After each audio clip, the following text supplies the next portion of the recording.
안녕하세요. 문상아입니다. 오늘도 샤프슈터 박문환 이사와 함께합니다. 오늘은 올해 내내 하락한 주가라는 주제로 찾아왔는데요. 올해 S&P 500 지수는 7월 말 기준으로 19.5% 상승했죠. 하지만 박문환 이사는 ISM 제조업 지수와 경기 선행 지수, 물가 상승을 고려했을 때 그동안 주가가 하락했다고 봅니다. 또한 최근 미국의 10년물 국채가 8월 들어 급격한 상승을 보이는 것을 두고 많은 주장이 있는데요. 연준의 금리 인상과 재무부의 차입 계획 등 여러 가지가 거론되고 있지만 박문환 이사는 두 가지를 원인으로 꼽았습니다. 따라서 오늘은 박문환 이사가 생각하는 올해 주가가 하락한 이유와 미국 국채 금리 상승의 이유에 대해 알아보겠습니다. 그럼 박문환 이사의 스페셜 리포트 지금 바로 시작합니다. 시청자 여러분 한 주간 편안하셨습니까?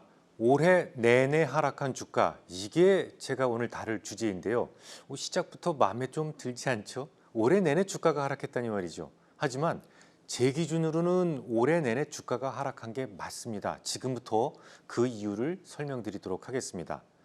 지난주에는 ISM 제조업 지수가 발표되었었죠. 미 경제에서 서비스업이 차지하는 비중이 월등하게 높고 제조업은 고작 10% 내외를 차지하고 있습니다만 경기에 대한 설명력은 서비스업에 비해서 제조업 지수가 월등하게 높습니다. 아무래도 제조업 공장이 잘 돌아가고 있다면 경기가 호조세를 보이고 있다고 평가하기가 쉽지 않겠습니까? 자, 그런데 7월 ISM 제조업 지수는 46.4로 집계가 됐습니다. 이게 50이 기준점인데요. 그보다 낮다는 얘기는 현재가 수축 국면이라는 것을 의미합니다. 그런데 지금까지 무려 9달 연속으로 50 미만을 기록 중에 있거든요. 이 일반적으로 ISM 제조업 지수는 경기를 선행하거나 혹은 동행하는 지표로 활용되어 왔었는데요. 이미 오래전부터 ISM 제조업 지수가 위축을 나타내는 50 이하를 보려왔다는 것은 경기가 이미 침체 국면을 지나고 있다는 것을 의미합니다. 경기 선행지수에서 또한 상당히 많은 부분을 차지하는 것이 장단기 금리 스프레드인데요. 이건 도무지 언제부터 역전되었는지도 기억이 가물가물할 정도입니다. 아예 경기를 선행한다라는 딱지가 붙어있는 지표도 매우 나쁨이죠. 컨퍼런스 보드에서 발표하는 경기 선행지수는 15개월 연속 하락 중에 있습니다. 이 경기 선행지수가 실물 경제를 대략 1, 2분기 정도 선행한다라는 가정 아래 이미 경기가 침체에 빠진 이후 6개월 이상 진행 중이다라고 볼 수 있는 겁니다. 다른 건 다 제쳐두고라도 7월 말 현재 402건의 올해 기업 부도가 발생했는데요. 이는 2022년 기준 같은 기간에 기록했던 205건 대비 거의 2배 수준입니다. 심지어 코비드-19 팬데믹이 기업의 대체 대조표를 심하게 흔들었었던 2020년에 407건과 거의 비슷한 수준이죠. 이 정도면 이미 경기 침체가 아닐까요? 올해 S&P 500 지수는 7월 말 기준으로 19.5%나 상승했는데 무슨 경기 침체냐고요? 그것도 1월부터 7월까지의 상승률만 본다면 1997년 이후 최고의 상승률인데 그게 무슨 두부 씹다가 이빨 빠지는 소리냐고요? 미안하지만 그건 단지 착시 현상일 뿐입니다. 간단하게 설명을 드릴게요. 월급이 10% 올랐는데 물가가 20% 올랐다면요. 월급이 정말 10% 올랐다고 볼 수 있겠습니까? 구매력 기준으로 봤을 때는 오히려 10% 정도 내린 것으로 따져야죠. 일반적으로 코로나19 이전에 비해 지금 명목이라고 말씀드렸어요. 명목 물가가 17% 정도 상승했다고 합니다. 명목 물가가 그렇다는 것이고 실질 물가 상승은 그보다 훨씬 더 높죠. 예를 들어 새우깡이 1,000원이었는데 요 먹태 새우깡이라고 새로 나왔는데 1,500원으로 올랐다면요. 실질적으로는 50% 오른 것이지만 먹태 새우깡이라는 게 예전에 없었던 새로운 제품이기 때문에 물가 상승분에서 빠져버립니다. 이런 식으로 어영부영 물가에 영향을 주지 않고 넘어가는 요소가 부지기수죠. 그러니까 실질 물가는 17%보다는 훨씬 더 많이 올랐을 겁니다. 이 코로나19 이전에 비해서 미국의 집값이 40% 정도 상승했다고 그래요. 아마도 그게 좀 더 실질 물가에 가까울 겁니다. 40% 물가가 올랐다고 가정한다면 돈 가치는 40% 정도 하락한 거예요. 만 원의 가치가 6천 원까지 하락한 겁니다. S&P 기준으로 코로나 직전 대비 대략 33% 주가가 상승을 했는데요. 하지만 명목상의 주가가 그렇다는 것이고 물가 상승분을 반영시킨다면 주가는 오히려 7% 하락한 겁니다. 그나마 다행인 것은 침체로부터 벗어나려는 징후가 여럿 보이기 시작했다는 점이죠. 이 미국에서는 현재 집값이 안 빠지고 있고 투자가 매우 활발합니다. 일단 미국에서 집값은 매우 중요합니다. 중산층들은 대부분 모기지로 주택을 구매하기 때문이죠. 앞서 말씀드렸듯이 집값이 40%나 올랐어요. 1억 하던 것이 1억 4천만 원까지 상승을 했단 말이고 이렇게 되면 에쿼티론을 통해서 뽑아낼 수 있는 여력이 생기게 되는 겁니다. 이는 미국의 소비가 줄지 않는 이유가 되죠. 실제로 미국에서 집값이 오르고 있는데 침체에 빠진 적은 단 한 차례도 없었습니다. 게다가 지금 미국은 리쇼어링이 한창이잖아요. 미국 설비 투자를 대변하는 민간 비거주형 고정자산 투자는 8개분기 연속으로 10%대의 아주 두 자릿수대의 증가세를 보이고 있습니다.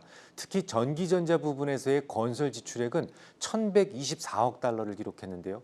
5월 전체 지출의 58%를 차지하죠. 달랑 2년 전까지만 하더라도 동업종의 건설 지출액은 고작 100억 달러가 채 되지 않았다면 그야말로 10배가 넘는 팽창적 성장이었습니다. 중국을 주요 공급망에서 배제시키기 위해서 미국 내에 엄청난 투자가 진행되었다는 것을 알 수 있죠. 이 계획은 단기간에 끝나는 것이 아니라 2030년까지 계속 진행될 예정입니다. 뿐만 아니라 인프라 투자 법안이 작동되기 시작하면서 전력, 도로, 교량, 하수도 등의 공공 건설 지출도 확대되고 있고 그 외 AI 투자 붐은 그냥 덤입니다. 높은 물가가 결국 소비를 둔화시킬 거라고요? 그렇지 않습니다. 40년 만에 처음 있는 인플레 국면이라 잘 모르실 거예요. 하지만 7, 80년대도 그런 현상이 있었거든요. 10,000원짜리가 2만 원이 되면요. 처음에는 매수하기가 어려워서 소비가 감소하게 되는 건 맞습니다. 하지만 나중에는 높아진 가격에 모두 익숙해지게 되죠. 소비가 물가에 익숙해지게 되면 기업들의 매출은 저절로 2배가 되는 겁니다. 물론 매출이 커지는 만큼 이익도 2배가 되죠. 소결하자면 S&P 기준으로 코로나19 이전 대비 주가는 33% 상승했습니다. 하지만 인플레를 감안한 실질 주가는 오히려 7% 하락한 거예요. 돈 가치의 추락을 생각하면 그렇습니다. 주가는 아직 오르지도 않았단 말이고 물가 효과를 감안한 상승은 이제부터 시작할 겁니다. 자, 그럼 이제 두 번째 주제로 가보겠습니다. 미국 10년물 국채는 8월 들어서 급격한 급체 금리가 상승하는 모습을 보였는데요. 이를 두고 말들이 정말 많습니다. 가장 많은 지적은 연준의 금리 인상 계획 때문이다라는 주장이 있었죠. 하지만 그건 전혀 아닌 것 같죠. 결정적으로 금리 인상에 대한 기대치가 높아졌다면 FFL에 반영된 금리 인상 가능성은 더 높아져야 되잖아요. 하지만 더 낮아지고 있습니다. 주말 기준 미국 시장 종가 기준으로 FFR 반영된 차기 회의에서 금리를 동결할 가능성은 87%까지 오히려 상승했으니까요. 자, 그다음에 두 번째로 자주 거론되는 것은 재무부의 차입 계획에 대한 우려입니다. 재무부가 발표한 차입 계획과 채권 발행 계획을 보면 3분기 차입 규모가 1조 70억 달러로 지난 5월에 발표됐던 7,330억 달러보다 2,740억 달러 증가했습니다. 차입이 증가했다면 발행된 채권이 예상보다 많아졌다는 얘기고 이는 채권 가격을 하락시켜서 금리 상승의 이유를 제공했다. 이런 주장이죠.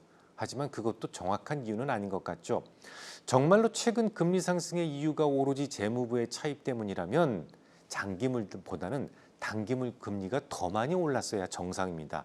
재무부의 차입은 단기물이 월등하게 많았으니까요. 하지만 지금 금리가 오르는 것은 장기물입니다. 그 외에 미국의 국가 신용등급 강등을 이유로 지목하시는 분도 있습니다. 근데 그렇게 따지면 2011년도에도 비슷한 일이 있었죠. 그땐 채권 금리가 하락했어요. 이걸 설명할 길이 없습니다. 게다가 정말 신용등급 강등이 이유였다면 당일날 금리는 가장 많이 상승했어야 되는 것 아니겠습니까? 하지만 그날 금리는 보합이었어요. 오히려 그 전부터 더 많이 올랐었죠. 게다가 신용등급이 하향된 날로부터 3영업일 동안 2년물 금리는 오히려 연속으로 하락을 합니다. 단지 결과만 보고 유추하려다 보니까 이런 잘못된 분석들이 많아질 수밖에 없어요. 저는 현재 미국 금리가 상승하는 이유를 두 가지로 꼽고 있습니다. 첫째, 7월 27일 뱅크 오브 재팬의 YCC 미세 조정이고요. 두 번째는 탈세계화로 인한 인플레이션의 지연입니다. 하나씩 설명드리죠. 일본은행은 지난해 12월 달에 10년물 국채금리 목표를 플러스 마이너스 25베이스 포인트에서 플러스 마이너스 50베이스 포인트로 상향 조정했죠. 그리고 나서 지난 7월 27일 날에 다시 10년물 YCC 금리 상한을 1%까지 끌어올렸습니다.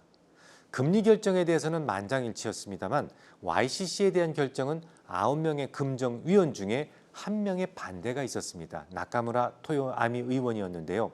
이 기업의 가격 전가가 확인되고 있기 때문에 더 넓은 유연성이 필요하다면서 반대표를 행사했죠. 사실 YCC는 계속 유지될 수 없는 아주 매우 위험한 정책이었어요. 도화지에다가 금리 곡선을 이렇게 그려놓고 무한대 양적 완화를 통해서 금리 곡선을 유지하자라는 취지의 정책이 진행되는 동안 일본은행은 일본 정부가 발행한 국채의 47%나 보유하게 됩니다. 이게 뭡니까? 이게 뭐 하는 짓입니까? 일본 정부가 채권을 발행하고 시장에서 정상적으로 소화가 안 되니까 중앙은행이 돈을 찍어서 그 채권을 사주는 거잖아요. 그야말로 부채의 화폐화인데요. 일부 10년물 국채 같은 경우 무려 95%나 보유하고 있습니다. 이건 누가 봐도 정상이라고 볼 수 없는 상황인 것이죠. 그러니까 시간의 문제일 뿐 결국 YCC는 폐지될 수밖에 없는 정책이었습니다. 게다가 토요아미 의원의 그 주장처럼 기업의 물가 상승에 대한 본격적인 가격 전가가 시작됐고 이에 맞춰서 노동자들의 임금 상승률도 높아지고 있습니다. 그러니까 물가 상승이 단발성이 아니라 이미 추세를 만들고 있었단 말이죠.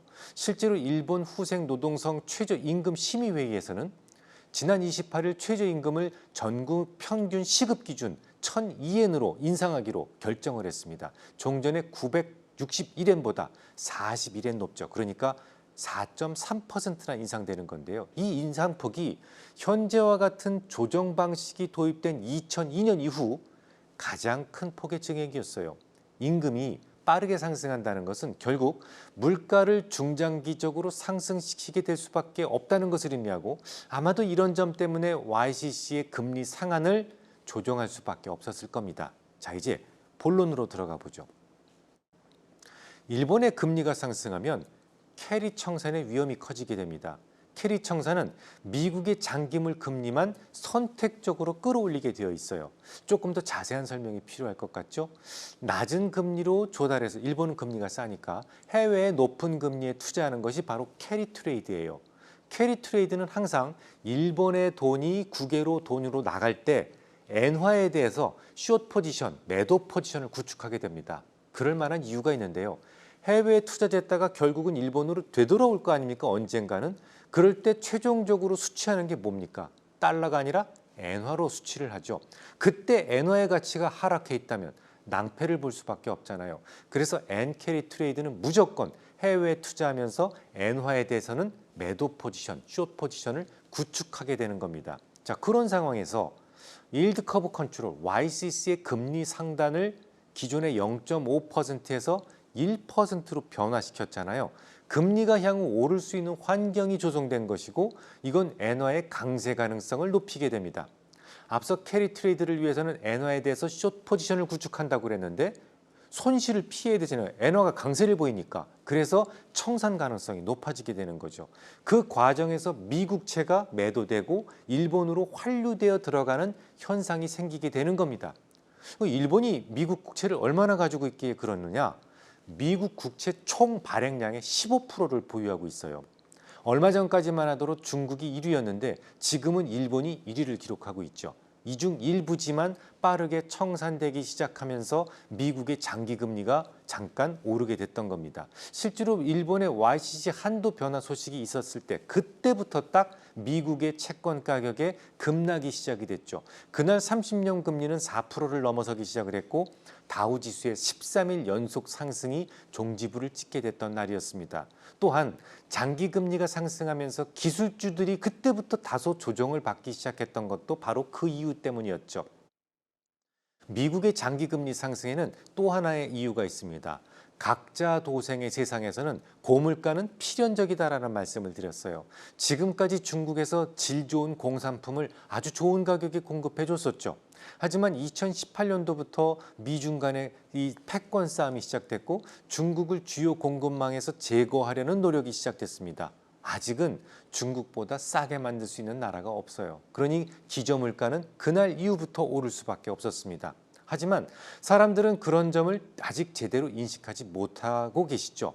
연준의 제약적 통화 정책으로 인해서 물가가 조만간 잡히고 2%의 목표 물가로 회귀하게 될 것이다 라고 아주 편안하게 생각하고 계실 겁니다. 하지만 금리를 아무리 올려도 인도나 멕시코가 중국만큼 싸게 공산품을 공급할 수는 없어요. 제 생각이 맞다면 연준이 목표로 하는 2%대까지 물가가 하락하려면 시장이 생각했던 것보다 훨씬 더 많은 시간이 필요하게 될 겁니다. 그냥 간단하게 생각해 보세요. 물가가 3%인데 1개월물 국채 1억 원의 가치가 1개월 후에는요. 그렇게 큰 변화 없습니다. 하지만 1년물이라면요. 1억 원의 가치가 1년 후에는 9,700만 원이 되는 거예요. 10년 후에는요. 1억 원의 가치가 7천만 원 정도가 남는 것이고, 자, 30년물이라면요. 똑같은 1억 원의 가치가 대략 1,000만 원 정도 남게 되는 겁니다. 그러니까 단기물에 비해서 물가 효과는 장기물에 더 집중적으로 나타나게 되는 거예요. 그래서 그 기대 물가만큼의 보상금리가 추가로 주어져야만 하는데요. 저는 물가 보상금리가 최소한 1.5%포인트는 되어야 된다는 생각이고요. 그래서 현재 시점에서의 30년물 기준 적정 금리는 5.7%는 되어야 된다라고 믿고 있습니다. 그런데 서학개미들이 가장 많이 매수한 것이 TMF라고 하더군요. 장기채만 모아놓은 ETF인 TLT를 3배의 속도로 추종하는 ETF인데요. 워렌 버핏도 미 국채 매수했다고 하고 또 안전자산임에도 불구하고 높은 금리를 준다고 하니 사자는 생각을 할 수도 있겠습니다. 실제로 버핏은 최근에만 100억 달러어치의 미국채를 매수했다고 하더군요. 하지만 제 생각은 다릅니다. TLT는 아직 현저한 고평가 상태라는 생각이에요. 앞서 말씀드렸듯이 지금은 40년 만에 처음 보는 고물가 시대입니다. 이걸 제대로 이해하는 사람 별로 없어요. 시장이 충분히 장기채에 대한 물가 보상금리를 덜 반영시켰던 그런 상황이다라고 저는 생각을 합니다. 이제부터 본격적으로 반영을 시키게 된다면 TLT의 가치는 추가로 하락할 수 있다고 생각을 합니다. 그래서 저는 고객들을 위해 제공하는 모델 포트폴리오에 채권 비중을 0%로 적극 권장하고 있어요. 채권을 본격적으로 포트에 편입시키는 시기는 30년물을 기준으로 최소 5.7%는 넘어선 이후에나 고려해 볼 생각입니다. 이걸 뒤집어서 말씀드리면 30년물 기준으로 최소 5.7%까지 상승하기 전까지는 채권에 비해 주식시장이 훨씬 더 유리한 시장이다라는 것을 의미합니다. 당분간 채권보다는 주식입니다. 오늘 강의는 여기까지입니다. 오늘 방문한 이사는 올해 내내 주가가 하락한 이유와 미국 국채금리 상승의 이유에 대해 이야기했습니다. 먼저 올해 주가가 하락했다고 주장하는 근거로 물가 상승이 있었는데요. S&P 500 지수가 코로나 직전 대비 33% 상승했지만 물가가 40% 오른 것을 감안하면 주가는 7% 내린 것으로 봤습니다. 따라서 물가 효과를 감안한 상승은 이제부터 기대해 볼 수 있겠습니다.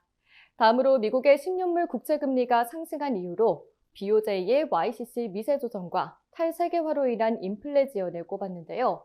캐리트레이드는 엔화에 대한 숏 포지션을 구축하는데 YCC 금리 상한이 1%로 상향되면서 캐리 청산으로 미국의 장기 금리가 오른 것이라고 설명했습니다.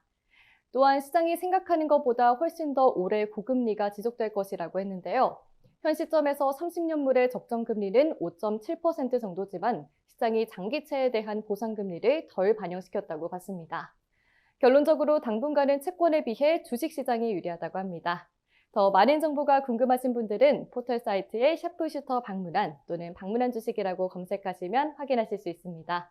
오늘 강의가 여러분의 수익률에 날개를 달아드리길 바라면서 저희는 다음 이 시간에 더 유익한 내용으로 찾아뵙겠습니다. 시청해주신 여러분 고맙습니다.